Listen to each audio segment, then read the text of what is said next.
Hello, dear students. Very good evening, and welcome to all of you on this very bright and result ensuring platform of Science World and NC Science Academy. This is your biology mentor, Dr. Rajesh Tiwari. Students, हम लोग इसमें पढ़ रहे थे plant anatomy, और होली में आप लोगों ने ढंग से रिवाइज कर ही लिया होगा चीज़ों को. आपने होली भी एंजॉय किया होगा, थोड़ा बहुत टाइम निकाल के आपने बातों को रिवाइज भी कर लिया होगा क्लास में. तो इस तरह से आपको बातें हालांकि पहले से भी याद थी और आप रिवीजन दे दिए तो और अच्छी बात, और आप अपडेट हो गए होंगे.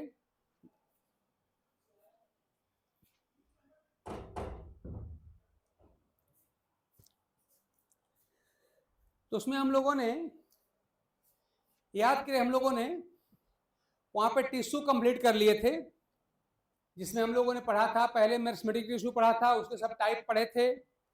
उसके बाद हम लोगों ने परमानेंट टिश्यू पे हम आए थे, उसमें हम लोगों ने सिंपल टिश्यू पढ़ा था.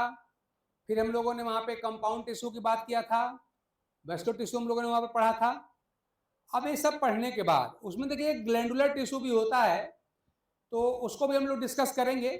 तो थोड़ा सा इसको कंप्लीट कर इसको अलग से ट्रीटमेंट दिया जाएगा, क्योंकि उसको हम थोड़ा सा कोरिलेट करना चाहेंगे डिफरेंट फैमिलीज से. वो थोड़ा सा टेक्निकल टॉपिक इस मामले में है कि जो नेक्टरी ग्लैंड्स होती हैं वो उसके एग्जाम्पल्स में आती हैं, है ना. और उसके मैंने आपको एग्जाम्पल बताया था, उसके बड़े बड़े फेमस पॉपुलर एग्जाम्पल्स हैं, और उसमें कई प्लांट इकोनॉमिक इंपॉर्टेंस वाले हैं, आप जानते हैं. जैसे आप जानते हैं, आप जो ओपियम प्लांट जो अफीम आपका है वो ग्लैंडुलर टिश्यू से आप जानता मिलता है. ऐसे मान लीजिए किसी बनियन प्लांट को तोड़िए, बरगद की पत्ती तोड़िए, वहां से आपको मिल्क लेटेक्स निकलता दिखाई पड़ेगा. ऐसे नेरियम प्लांट में दिखाई पड़ेगा. मतलब कई जगह आपको ऐसे एग्जाम्पल मिलते हैं जहाँ पे मिल्क लेटेक्स दिखाई पड़ता है. तो वहां पर ये सब के सब यहाँ पे जो ग्लैंडुलर टिश्यू के ये सब एग्जाम्पल्स हैं, तो उनकी हम बात हालांकि ऑलरेडी कर भी चुके हैं और फिर दोबारा भी कर लेंगे. तो इस तरह से हम मान के चलें कि हम लोगों ने टिश्यू पढ़ लिया है और आपको ये सारी बातें याद होंगी, है ना. कि मेरिस्टेमेटिक टिश्यू क्या होते हैं, उसका टाइप क्या होता है, हर टाइप के बारे में एग्जाम्पल से आपको सारी बात पता होनी चाहिए. फिर परमानेंट पे आते हैं, परमानेंट टिश्यू कौन सा होता है, उसमें परमानेंट में सिंपल कौन सा होता है, फिर कंपाउंड कौन सा होता है, उसमें फिर आपकी पैरेन्काइमा कौन सी है, कोलेनकाइमा कौन सी है, स्क्लेनकाइमा कौन सी है. ये सारी बातें आपके दिमाग में होनी चाहिए, ठीक है ना. इसके बाद से कंपाउंड टिश्यू में जाइलम क्या है, फ्लोएम क्या है, जाइलम के 4 कंपोनेंट सेल कौन कौन सी हैं, फ्लोएम वाली कौन कौन सी हैं. जाइलम फ्लोएम की जो डिफरेंट जो कंडीशंस हैं वो बड़ी इंपॉर्टेंट होती हैं. Conjoint, collateral, open, endarch, exarch, bicollateral, radial, concentric, amphivasal, amphicribral, सब कुछ डिटेल में हो चुका है. और आई होप कि सारी बातें आपको ढंग से याद भी होंगी, ठीक है ना. और अगर ये सारी बातें आपकी याद हैं तो अगला जो आगे अपना जो सिस्टम है वो क्या है, अब आपको पढ़ना चाहिए. आप जानते हैं सेल के मिलने से बनता है टिश्यू, तो टिश्यू के मिलने से बनता है टिश्यू सिस्टम. तो आज हम क्या बात करेंगे, आज हम लोग बात करेंगे टिश्यू सिस्टम पर.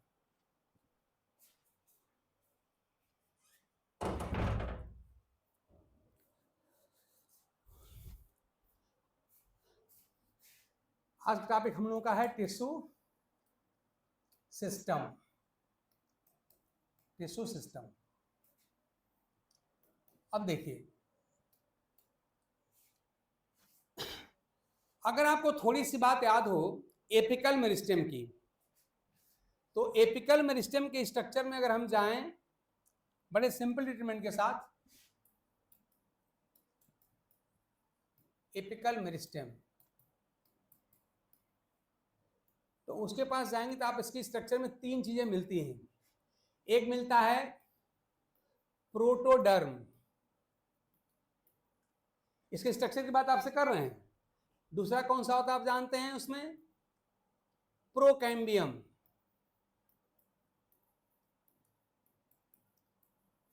और तीसरा कौन सा होता है, ग्राउंड मेरिस्टेम.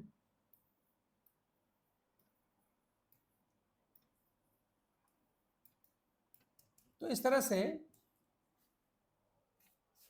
जो मैक्सिमम जो एनाटॉमिस्ट लोग हैं, स्पेशली हैबरलैंड, उन्होंने क्या किया है कि एपिकल मेरिस्टेम के स्ट्रक्चर में 3 जोनेशन की बात कही है कि एपिकल में मेरिस्टेम होता है उसमें 3 जोन्स होते हैं, प्रोटोडर्म, प्रोकैम्बियम और ग्राउंड मेरिस्टेम, 3 जोन होते हैं। अब देखिए चूंकि यहाँ पर ये मेरिस्टेम का पार्ट है, इससे क्या होंगे, परमानेंट टिश्यू हमारे डिराइव होंगे, हम लोग पढ़ चुके हैं सारी बातों को। तो अब इसी में कहा जाता है कि जो यहाँ पर एपिकल मेरिस्टेम के प्रोटोडर्म से जो डिराइव होता है वही होता है हमारा इपिडर्मल टिश्यू सिस्टम। ये होता है ईपी, इस पर डायरेक्ट क्वेश्चन पूछा गया, देख लीजिएगा आप लोग। इपिडर्मल, टीएस मतलब टिश्यू सिस्टम समझिएगा, टीएस मतलब ट्रांसवर्स सेक्शन मत कहिएगा, यहाँ पर मैं लिख रहा हूँ tissue system, epidermal tissue system. इसमें क्वेश्चन पूछा गया है epidermal tissue system have been derived from, तो आपका आंसर होगा प्रोटोडर्म ऑफ एपिकल मेरिस्टेम, ठीक है ना। ऐसे ही प्रोकैम्बियम से क्या मिलता है, तो यहाँ से जो टिश्यू डिराइव होता है या जो टिश्यू सिस्टम मिलता है उसका नाम है vascular tissue system, vascular tissue system. और ग्राउंड मेरिस्टेम जो मिलता है उसे हम कहते हैं ग्राउंड टिश्यू सिस्टम।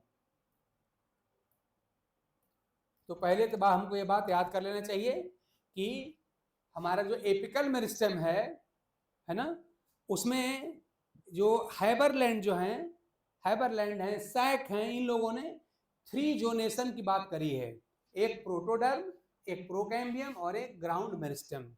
इसमें से इस एपिकल मेरिस्टेम के किस पार्ट से कौन सा परमानेंट टिश्यू कौन सा टिश्यू सिस्टम डेवलप होता है वो आपको याद होना चाहिए।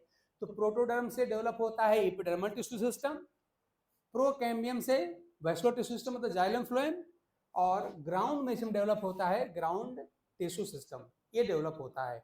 ये बात आपको याद कर लेना चाहिए। यानी हम कह सकते हैं कि टिश्यू सिस्टम के कितने 3 हमारे टाइप हैं, 3 तरह का होता है। इपिडर्मल पहला अगर कर दिया नाम, अगर नंबरिंग में कर डालूं, अगर नंबरिंग, तो नंबरिंग में 3 हमारा आ रहा है। एक हमारा पहला इपिडर्मल टिश्यू सिस्टम, दूसरा हमारा मिलेगा वैस्कुलर टिश्यू सिस्टम, और तीसरा हमारा मिलेगा ग्राउंड टिश्यू सिस्टम। तो 3 टिश्यू सिस्टम्स आपको पढ़ने हैं।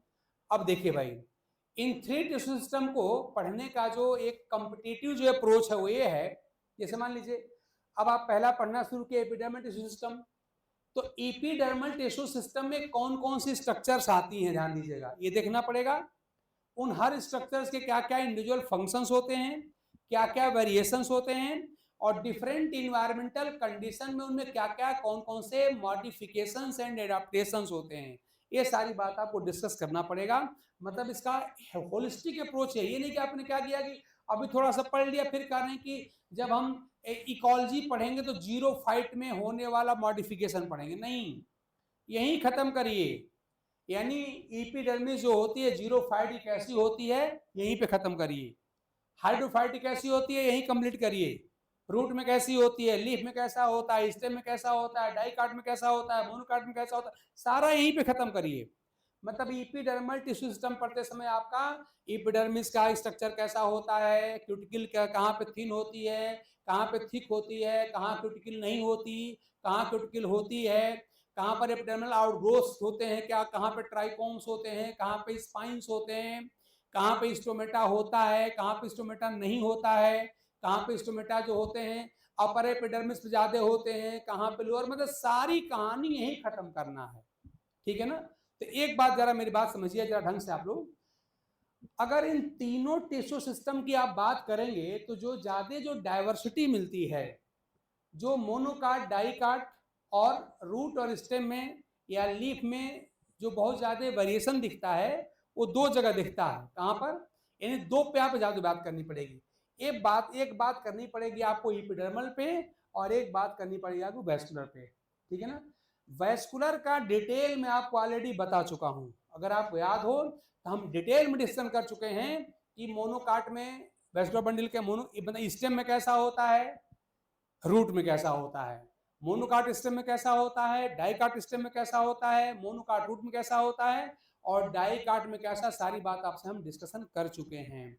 आई थिंक इसमें कोई डाउट आपका नहीं होगा, और ये आपका ऑलमोस्ट कंप्लीटेड है पहले से ही, ये सारी बात पहले ही हो चुकी है, फिर दोबारा रिवीजन भी हम लोग कर लेंगे, ठीक है ना।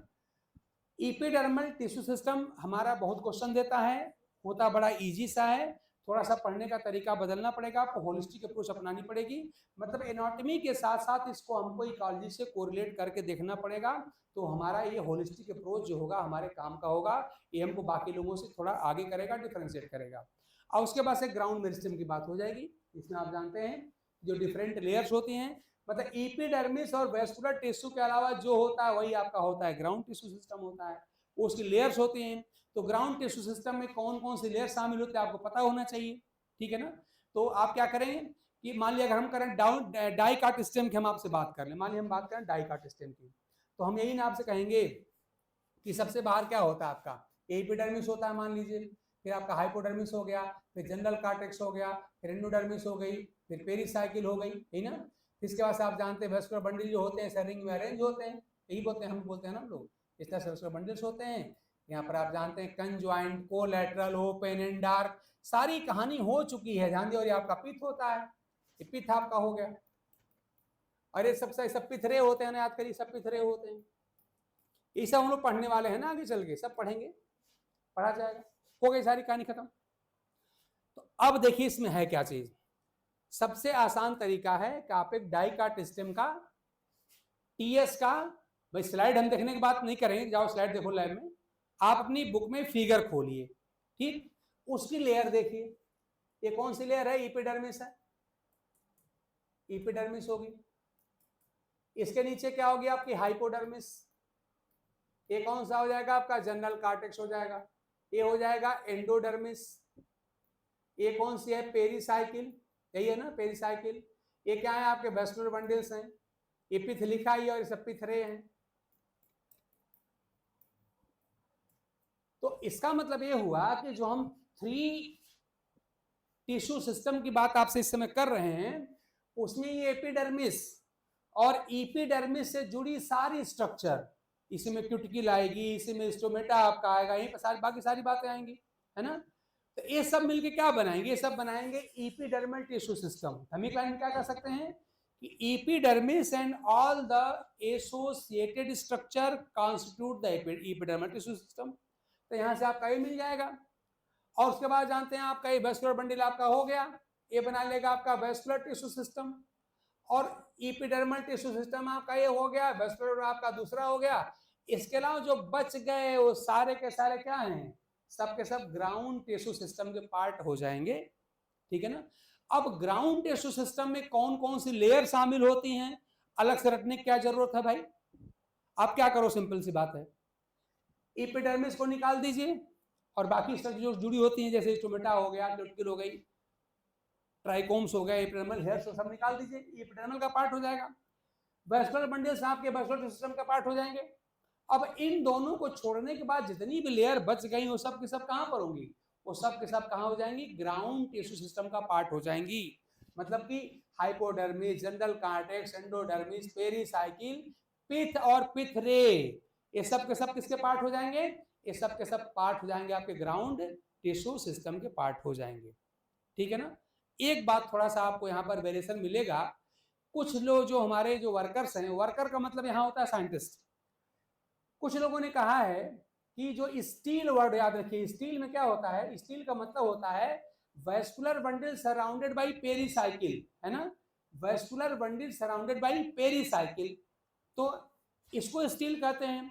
तो जहां पे स्टील वर्ड आएगा वहां पर क्या करेंगे आप लोग, वेस्कुलर बंडल के साथ साथ पेरिसाइकिल भी शामिल कर लीजिएगा, यही डिफिनीशन ही होती है। डिफिनीशन क्या होती है स्टील की, ये होती है vascular bundles surrounded by pericycle,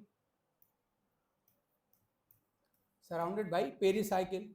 तो इसमें थोड़ा सा आप पेरिसाइकिल को भी शामिल कर लीजिएगा, खाली वेस्कुलर बंडल नहीं, वेस्कुलर बंडल और इसको सराउंड करती हुई पेरिसाइकिल, ये दोनों मिला के स्टील बनाती है, ठीक है ना।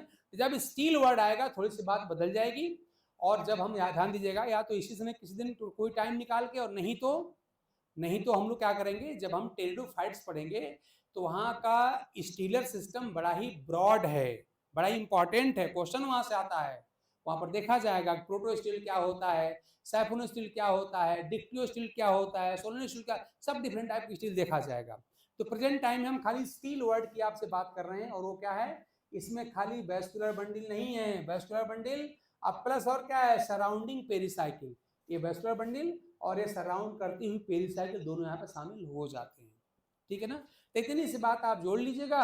अगर कहीं उन्होंने स्टिल वर्ड यूज किया तो इसमें वैस्कुलर बंडल का खाली सिनोनिमस नहीं होता है, क्या होता है, वैस्कुलर बंडल प्लस यहाँ पर पेरिसाइकिल भी होती है। तो इस तरह से अगर हमको लेयर याद करना हो तो कौन सी प्रॉब्लम है भाई, एपिडर्मिस और बाकी जुड़ी स्ट्रक्चर हो जाएंगी, epidermal tissue system, vascular bundle आपका हो जाएगा वैस्कुलर टिश्यू सिस्टम का पार्ट, और बाकी जितनी इन दोनों के अलावा बच गई सब की सब क्या है, वही सब हमारे क्या है, वही हमारी ग्राउंड टिश्यू सिस्टम है, ठीक। तो इस तरह से हम आसानी से हम इनको दिखा लेंगे कि वैस्कुलर टिश्यू सिस्टम में कौन कौन से पार्ट हैं, एपिडर्मल टिश्यू सिस्टम में कौन कौन से पार्ट होते हैं, और ग्राउंड मेरिस्टेम में कौन कौन से पार्ट होते हैं। तो इस तरह से अगर आप पढ़ेंगे तो आपको रटना नहीं पड़ेगा। और मैंने आपसे बार बार कहा है कि जब आप एनाटॉमी पढ़ रहे हों तो एनाटॉमी पढ़ते समय फिगर पे ज़्यादा फोकस करिए, और फिगर में जो चीज़ें होती हैं थोड़ा सा उन चीज़ों को आपको रिलेट करते रहें, और उस फिगर में थोड़ा सा अगर आप कुछ लगता है कि जो हम यहाँ पे थ्योरी लिटरेचर पढ़ रहे हैं थोड़ा सा कोई नई चीज़ मिल रही है, उसी फिगर के साथ अगल बगल लिख दीजिए। तो उससे फायदा आपका ये हो जाएगा कि अगर फिगर को लेके एनाटॉमी आप कंप्लीट कर लेंगे तो फिर बार बार आपको थ्योरी या लिटरेचर पढ़ना नहीं पड़ेगा, फिगर से एनाटॉमी आपकी पूरी हो जाया करेगी, ठीक है ना। तो चलिए, आई होप कि मेरी बात आप लोग समझ पा रहे होंगे, और हम एक एक करके सबको डिस्कशन में ला रहे हैं। तो सबसे पहले हम लोग शुरू करने चल रहे हैं एपिडर्मल टिश्यू सिस्टम। सबसे पहले हम क्या करेंगे, यहाँ पर लेंगे एपिडर्मल टिश्यू सिस्टम। तीनों मैंने दिखा दिया आपको फिगर में, आपको आइडिया मिल गई होगी। सबसे पहले बात करिए आप क्या, एपिडर्मल टिश्यू सिस्टम।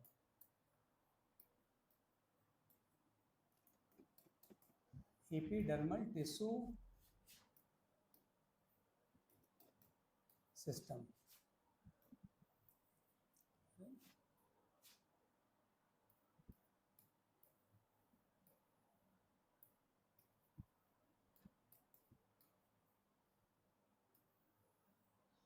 ये कहां से मिलता है, तो आपको होना चाहिए डिराइव्ड फ्रॉम, अभी मैंने बताया था आपको डिराइव्ड फ्रॉम कहां से, प्रोटोडर्म ना, protoderm of apical meristem, of apical meristem, ये आपको बात पता होनी चाहिए। और दूसरी बात क्या पता होनी चाहिए, ध्यान दीजिए कि इसके अंदर क्या क्या शामिल होता है। तो इसमें एपिडर्मिस और बाकी जितनी भी रिलेटेड स्ट्रक्चर्स हैं वो इसमें शामिल होती हैं। आप इसमें क्या लिख सकते हैं कि इट इंक्लूड्स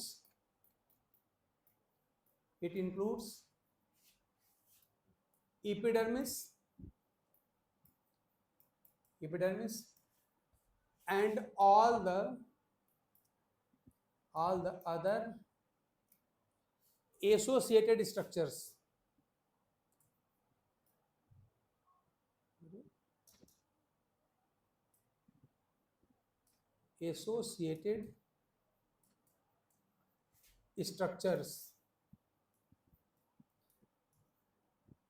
और इसमें कौन कौन से स्ट्रक्चर आ जाएंगी, तो आप जानते हैं एपिडर्मिस जो होती है, मान लीजिए एपिडर्मिस अगर ये हो गई तो एपिडर्मिस साथ क्या होता है, स्टोमेटा आ सकता है, आप जानते हैं stomata.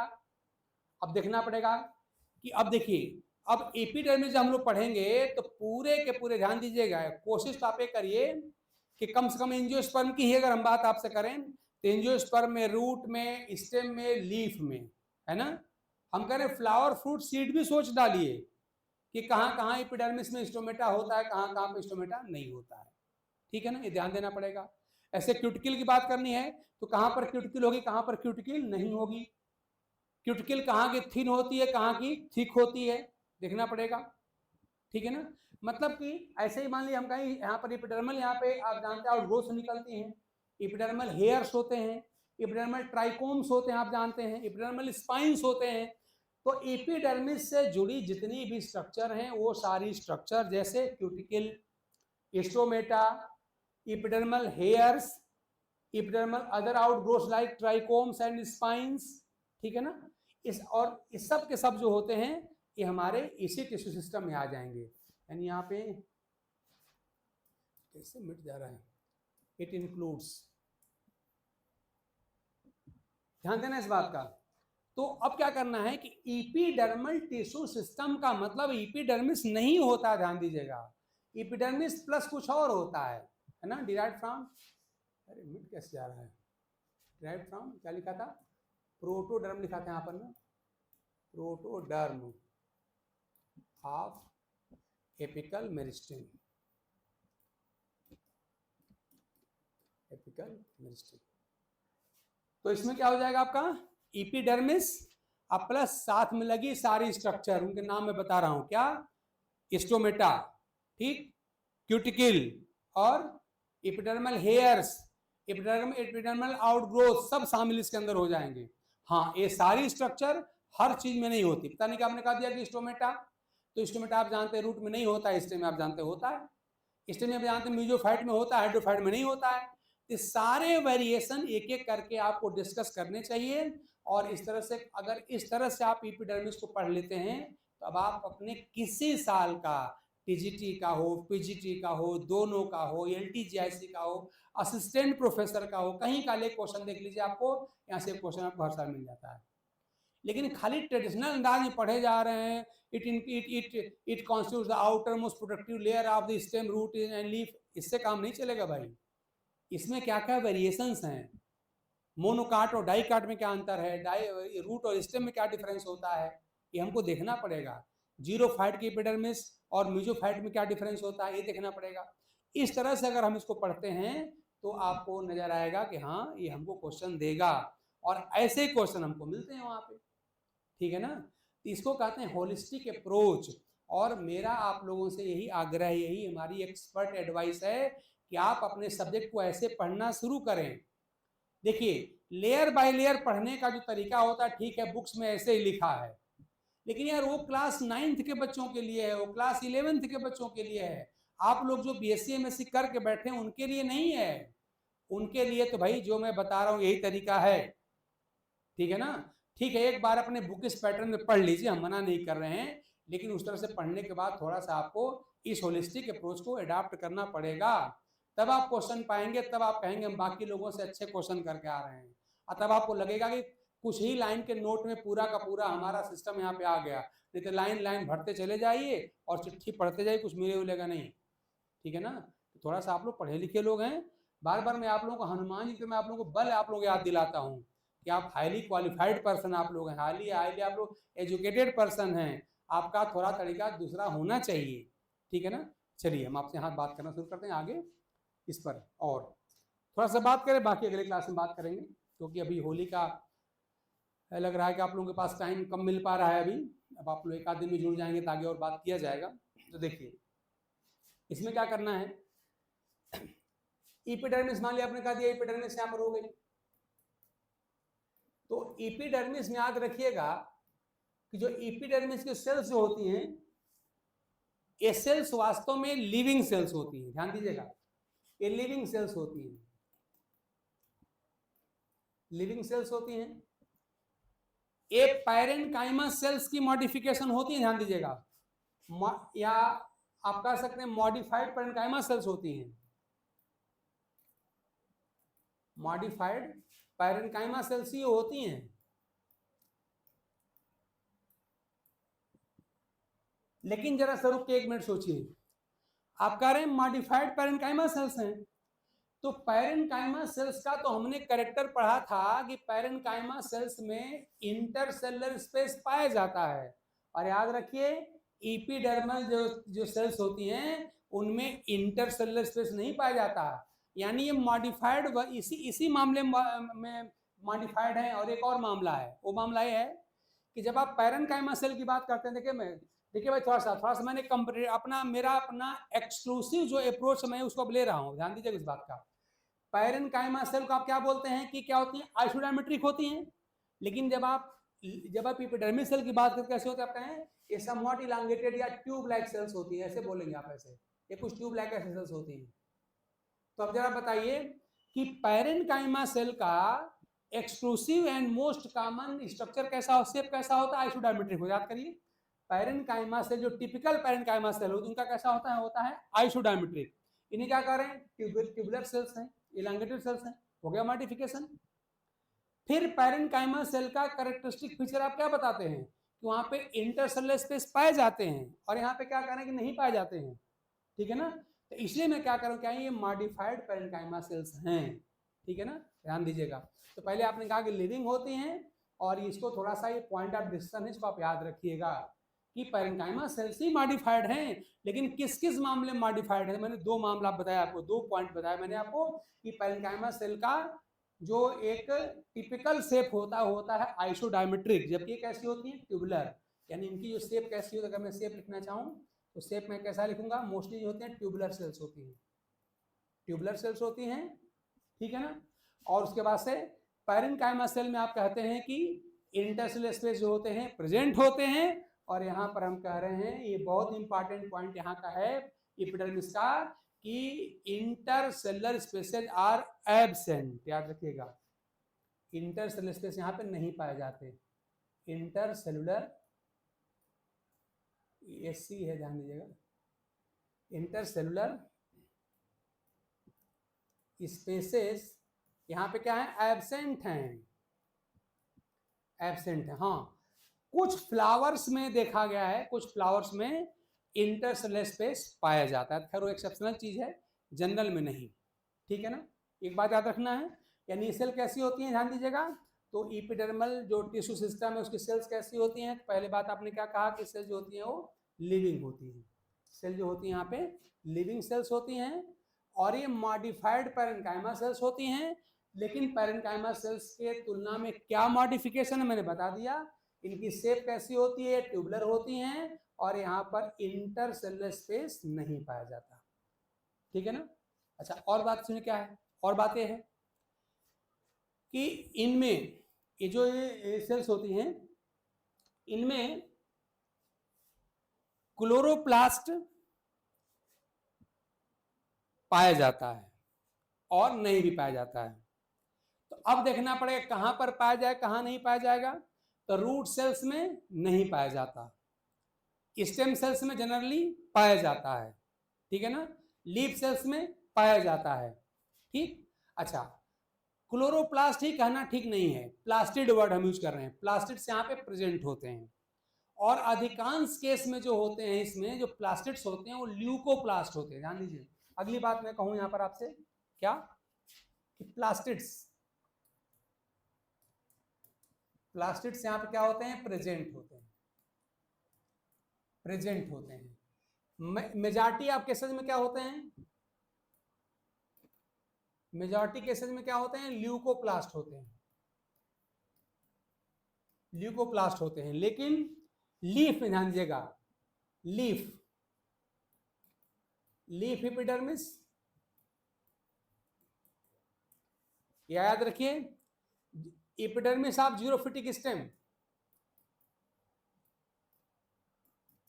Epidermis of xerophytic stem,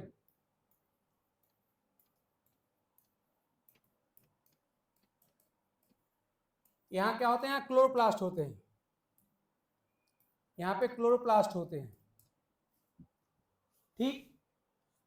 कहां पर, लीफ के एपिडर्मिस में, और जीरोफिटिक स्टेम के एपिडर्मिस में वो प्लास्टिड का क्लोरोप्लास्ट होता है। जो मेसोफिटिक स्टेम होते हैं, ध्यान दीजिएगा, उनके दूसरे एपिडर्मल सेल्स में नहीं, लेकिन हम आगे पढ़ेंगे कि एपिडर्मिस में क्या होता है, आप जानते हैं स्टोमेटा पाए जाते हैं, तो स्टोमेटा में आप जानते हैं क्लोरोप्लास्ट पाया जाता है, ठीक है ना, ये भी याद रखिएगा। एक पॉइंट आपका भी और आपका बन जाएगा, वो पॉइंट आपका ये हो जाएगा कि अब बात आप करिए किसका, इन एपिडर्मिस ऑफ मेसोफिटिक स्टेम। ये क्वेश्चन तो खूब पूछा भी गया, देख लीजिएगा आप लोग, मेसोफिटिक, इसको आप इंपॉर्टेंट वाले में लिखिएगा, ध्यान दीजिएगा, ये इंपॉर्टेंट वाला आईएमपी लिखिए इसके बगल में, कि स्टेम के एपिडर्मिस में स्टोमेटा, सॉरी, स्टेम के एपिडर्मिस में क्लोरोप्लास्ट कहां पर होता है, तो जब मेसोफिटिक नहीं, खाली बस स्टेम वर्ड लिखा गया है, और वहां पे ना तो जीरोफाइट लिखा है, ना मेसोफाइट लिखा है, ना हाइड्रोफाइट लिखा है, तब आप यहाँ क्या समझेंगे, सिंपली नॉर्मल स्टेम की बात कर रहा है।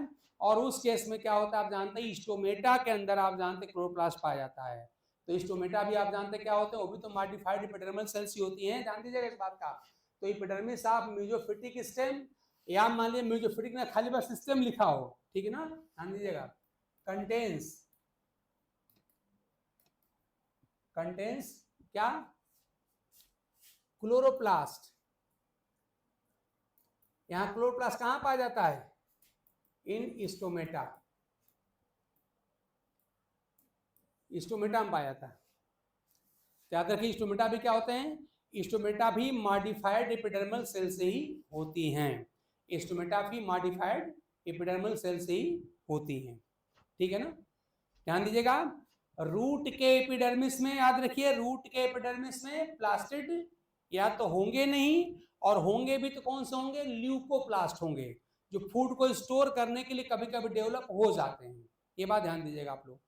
तो मैं थोड़ा सा, मैंने आज कुछ पॉइंट्स आपको बताए कि आपको टिश्यू सिस्टम इस तरह से पढ़ने चाहिए। एपिडर्मल टिश्यू सिस्टम में आप क्या करें, एकदम दे दो नौसिखिए लोगों के लिए है ना, कि एक बार अलग से मोनोकाट स्टेम का पढ़ रहे हैं, तो डाइकाट का पढ़ रहे हैं, तो फिर लीफ का पढ़ रहे हैं, तो फिर रूट का पढ़ रहे हैं, ठीक है, एक बार ऐसे आप स्टडी कर लीजिए, हम नहीं मना कर रहे हैं, एक बार आप ऐसे पढ़ लीजिए, सीधे से इंटरनेट कोई बुक उठाइए पढ़ डालिए। लेकिन जब एक बार इसको ऐसे आप पढ़ लें, यानी आपका एक ग्राउंड जब बन जाए, तो उसके बाद से जैसे मैं समराइज कर रहा हूँ, जैसे मैं कोरिलेट कर रहा हूँ, वैसे आप कोरिलेट करना सीखिए। यही आपका लेवल है भाई, यही आपका लेवल है ना। तो हम लोग क्या करेंगे, हम लोग थोड़ा सा ऐसे ही पढ़ने की कोशिश करेंगे, ठीक। और इस तरह से पढ़ने के बाद तब हम थोड़ा सा हम उल्टे चलने की बात आपसे कर रहे हैं। जनरली बात क्या कही जाती है, वो मैंने आपसे पहले ही कह दिया है, भैया आप इंटर की वही बुक उठाइए और जनरल एनाटॉमी आप पढ़ डालिए अपने मन से। आप लोग आई थिंक आप लोग पढ़ चुके होंगे, और तब उसके बाद थोड़ा मेरा क्लास आप देखिए, तब देखिए आपको थोड़ा दूसरा यहाँ पर एक आपको एक लेवल दिखेगा। मैं ये प्रयास कर रहा हूँ, और मैं आपको एडवाइस करता हूँ कि थोड़ा सा पढ़िए, आप लोग पढ़ के तब क्लास में बैठिए, और नहीं तो फिर वही तरीका होगा कि पहले क्या पढ़े, epidermis of monocot stem, epidermis of dicot stem, epidermis of monocot leaf, epidermis of dicot leaf, ऐसे ये भी एक तरीका है पढ़ने का, ठीक है ना। लेकिन ये कोई एक्सपर्ट तरीका नहीं है, और इस तरह से पढ़ने से हमको मतलब लंबा चौड़ा हमारा नोट बनेगा, लंबा चौड़ा हमारा टाइम जाएगा, और फिर कॉम्पिटिटिव अप्रोच फिर आप उसको नहीं कहा जाएगा, है ना। हालांकि मैं बात सबकी कर रहा हूँ, मैं कुछ छोड़ नहीं रहा हूँ, मैं तो एक एक पॉइंट आपको लिख के दूंगा, मैं जो समझा रहा हूँ समझा ही रहा हूँ, मैं तो रीजन से सारी बातें बता रहा हूँ कि ऐसा है तो कहाँ है, ऐसा है तो कहाँ है, थोड़ा सा इस तरह से कोरिलेट करने की कोशिश करिए। बाकी आप बहुत पढ़ लिए भाई, एनाटॉमी का आप दर्जनों बार पढ़ चुके हैं ना, हम कहाँ कर रहे हैं, हम नए हैं, आप नए हैं नहीं। 11th क्लास में पढ़ा, आगे बीएससी में पढ़ा, एमएससी में पढ़ा, तैयारी करते समय पढ़ा, बार बार तो आप पढ़े हैं, आप ऑलरेडी इसके मास्टर हैं। थोड़ा सा एक नया अप्रोच भी मेरे कहने से आप अडाप्ट करके देख लीजिए, कंपैरेटिव अप्रोच। एपिडर्मिस को पढ़ें तब पूरा का पूरा एपिडर्मिस का कैरेक्टर क्या होता है, ठीक। अब उसमें आगे पॉइंट आप अपना ऐड करिए, और उसी में अपना सारा शामिल कर लीजिए कि रूट में अगर मान लीजिए मैं इंस्ट्रूमेंटा की बात करता हूं, तो वहां पर अब मेंशन करूंगा कि रूट में इंस्ट्रूमेंटा नहीं होता है, स्टेम में इंस्ट्रूमेंटा होता है, लेफ में इंस्ट्रूमेंटा होता है। अब स्टेम में होता है तो डाइकाट में कैसा होता है और मोनोकाट में कैसा होता है, मेंशन किया जाएगा। ये थोड़ा तरीका अपनाइए, ये ज्यादा अच्छा तरीका है, ये कॉम्पैक्ट तरीका है। ऐसे मान लीजिए हम कह रहे हैं एपिडर्मल, यहाँ पे आउटग्रोथ की बात करेंगे, तब वहां देखेंगे भाई कि कहीं पर यूनिसेलुलर है और कहीं पर ये मल्टीसेलुलर है, कहीं पर नहीं है, तो अगर नहीं है तो पक्का है क्या होगा, मोनोकाट आपका स्टेम हो जाएगा। इन मोनोकाट स्टेम के एपिडर्मिस पर कोई एपिडर्मल आउटग्रोथ वहां पर नहीं मिलती है, कोई रूट हेयर स्टेम हेयर वहां पर नहीं मिलते हैं। लेकिन वही आप जानते हैं कि जब हम रूट में आएंगे तो कैसे होते हैं, यूनिसेलुलर होते हैं। डाइकाट स्टेम में कैसे होते हैं, मल्टीसेलुलर, उसको हम लोग हार्ड होने पर ट्राइकोम कहते हैं, और हार्ड हो कभी कभी स्पाइन बना लेता है। तो थोड़ा सा इस तरह की बात हम प्रयास करेंगे इसमें करें आपसे, ठीक है ना। यही सही सही तरीका होता है, इसमें सब शामिल हो जाएगा। इसमें आपका रूट में भी कैसा होता है, स्टेम में कैसा होता है, डाइकाट में कैसा होता है, मोनोकाट में कैसा होता है, जीरोफाइट में कैसा, मीजोफाइट में कैसा, हाइड्रोफाइट में कैसा, सब शामिल हो जाएगा। और मुश्किल से आपका 4 लाइन के अंदर पूरा पूरा सब सिस्टम आ जाएगा। इसके बाहर से क्वेश्चन ना भूतो ना भविष्यति आप कह सकते हैं, न इसके बाहर से क्वेश्चन कभी आया है और न कभी बाहर से क्वेश्चन आएगा। और आप एक कॉन्फिडेंट हो सकते हैं। और इसके बाद इस तरह से पढ़ने के बाद अपना PYQ आप खोलिए, डिफरेंट ईयर के TGT के क्वेश्चन ले लीजिए, PGT क्वेश्चन ले लीजिए, अगर पुराने PCS वाले क्वेश्चन मिल जाते हैं उन क्वेश्चन को से ले लीजिए आप। आपको अगर मन करे देना है, अगर आपको असिस्टेंट प्रोफेसर देना, उनके क्वेश्चन आप ले देखिए, कोई क्वेश्चन बाहर से आता है? नहीं आएगा। ठीक है ना? तो थोड़ा सा हम इस अप्रोच को फॉलो करेंगे तो इसमें आपका सब कुछ शामिल है, इसमें आपका सब शामिल हो जाएगा। और थोड़ा सा इसमें हम अलग से शामिल क्या कर रहे हैं, इसमें हम थोड़ा सा इकोलॉजिकल मॉडिफिकेशन भी शामिल कर दे रहे हैं, इसी में थोड़ा सा हम एक्सेप्शनल फीचर भी शामिल कर रहे हैं। इतना करेंगे तब ना कहेंगे कि हम पूरा पढ़ लिए, अब जहां से मन करे वहां से पूछ लीजिए आप। भाई अगर हम कहें कि जहां से मन करे वहां से पूछ लो, ये कब कह पाएंगे? जब पूरा हमारा होलिस्टिक अप्रोच होगा। अब हम सबके बारे में जानते होंगे कि रूट में कैसा होता है, स्टेम कैसा है, लीफ में कैसा होता है, सब पूरा का पूरा, इकोलॉजिकल में हाइड्रोफाइट में कैसा, मीजोफाइट में कैसा, जीरोफाइट में कैसा, तब ना हम कहेंगे कि हाँ भाई हम पूरा पढ़ चुके हैं, जो मन करे पूछ लीजिए, जनरल कैसा और एक्सेप्शन कैसा। ठीक है ना? तो इस तरह से हम लोग इसको पढ़ेंगे। और इसको पढ़ने के बाद उसके बाद से तब हम लोग जब पढ़ना शुरू करेंगे internal structure of stem, internal structure of root, internal structure of dicot stem, monocot stem, dicot root, monocot root, तब इसको पढ़ना खाली एक फॉर्मेलिटी पूरी करनी होगी और वो फटाफट हम करते चले जाएंगे। और तब इस तरह देखिए आपकी एनाटॉमी कैसी दिखती है और कैसे देखिए आपकी पूरी कहानी नजर आएगी। कुछ है ही नहीं यार इसमें, सब कुछ हमको इकट्ठे याद है, जहाँ से वहाँ से पूछ लो। ठीक है ना? तो चलिए हमने थोड़ा सा तरीका आपको बताया है। और आज हमके क्लास इसलिए हम रोक रहे हैं कि ये हमारे जो टिप्स थे आप आज बड़े इंपॉर्टेंट हैं। अगर आप थोड़ा सा ठंडे दिमाग से सोचेंगे, थोड़ा ट्रेडिशनल पैटर्न से हट के बात करेंगे, थोड़ा कम्पिटिटिव अप्रोच की बात करेंगे, तो यही है। ठीक है ना? तो इसलिए अभी आप लोग होली में से बहुत ढेर साल आए नहीं है, उसका कोई वीडियो ना भी देख पाए, तो मैं नहीं चाहता कोई ऐसा हो जो ये वीडियो ना देखे जो अपने ग्रुप का है। सब लोग वीडियो देखें, इसलिए मैं इसको यहीं पे रोकूंगा। इसमें अधिकांश बातें अभी एडवाइजरी हैं, मैंने खाली कुछ ही पॉइंट आपके लिए बस लिखा है। अगले दिन इस टॉपिक को फिर नए सिरे से यानी एपिडर्मल टिश्यू सिस्टम को बिल्कुल नए तरीके से हम शुरू करेंगे। हर बात आपको हम बताएंगे, समझाएंगे और लिखेंगे भी। ठीक है ना? और तब उसके बाद देखिएगा कि फिर क्वेश्चन कैसे कैसे मिलता है, बीच में क्वेश्चन का जिक्र हम लोग करते रहेंगे। तो इसी पॉइंट के साथ आज आपकी क्लास को वहीं पे हम रोक रहे हैं। अगली क्लास में हम फिर नए सिरे से सारी बातें लेके हम लोग डिस्कशन करेंगे। टाइम आपका बदल दिया गया, आपको पता ही है, वो 7:30 बजे से आपकी क्लास अब शुरू होती है। और कुछ ही दिनों में 2-4 दिनों के अंदर हम लोग जेनेटिक्स के लिए या तो इसी में कुछ, हालांकि उसके लिए अलग ही टाइम रखा जाएगा, तब तक इसका मैक्सिमम पार्ट हो भी जाएगा। तो जेनेटिक्स अशोक जी का शुरू करने की बात है, तो उसको हम लोग शुरू करने वाले हैं जल्दी ही, 2-4 दिन के अंदर ही। चलिए इसी पॉइंट पे thanks to all of you. Class आपकी यही